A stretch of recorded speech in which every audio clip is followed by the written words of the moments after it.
மகாநதி சீரியலில் அடுத்த வர எபிசோடில் நம்ம சாரதா இருந்துட்டு காவேரிக்கும் விஜய்க்கும் தான் இந்த வீட்டை நான் எழுதி கொடுக்க போகிறேன், எல்லாரும் சம்மதப்பட்டா ஊருக்கு வாங்க, இல்லாட்டி இங்கேயே இருங்க அப்படின்ற மாதிரி சொல்லிட்டு நேராக எல்லாரும் கொடைக்கானலுக்கு வந்துடுறாங்க.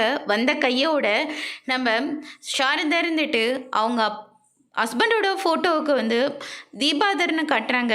எங்க நீங்கள் தான் எல்லாத்தையும் நல்லபடியாக முடிச்சு தரணும், ஏன்னா இந்த வீட்டை காவேரி பேருக்கு நாங்கள் ரிஜிஸ்டர் பண்ணி தர போகிறோம் அப்படின்ற மாதிரி சொல்லிட்டு, சரிங்க மாப்பிள்ள எல்லோரும் கிளம்பலாமா அப்படின்ற மாதிரி சொல்லிடுறாங்க. டாக்குமெண்ட்ஸ் எல்லாம் எடுத்துக்கிட்டீங்களா அப்படின்னு சொல்லிட்டு எல்லாத்தையும் எடுத்துகிட்டு கிளம்புற போது ஒரு புதுசாக ஒரு என்ட்ரி கொடுக்குறாங்க.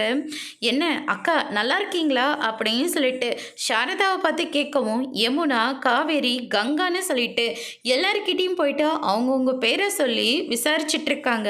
ஆமாம் நீங்கள் யார் அப்படின்னு சொல்லிட்டு கேட்கவும், இவரோட ரெண்டாவது மனைவி நான் தான் அப்படின்ற மாதிரி சொல்லிடுறாங்க. என்ன என் புருஷனுக்கு ரெண்டாவது மனைவியா? ஆமாம், நீங்கள் நம்பலைன்னா இங்கே கொஞ்சம் பாருங்க அப்படின்னு சொல்லிட்டு ஃபோட்டோ காட்டுறாங்க. அதை பார்த்த உடனே மொத்த பேரும் ஷாக் ஆகுறாங்க. அதோட இன்னைக்கான பிரமோ முடிச்சிருக்காங்க. இனி காவேரியும் விஜயும் இந்த பிரச்சனையை எப்படி முடிக்க போகிறாங்கன்றத வரப்போகிற எபிசோடில் பார்க்கலாம். தேங்க்யூ.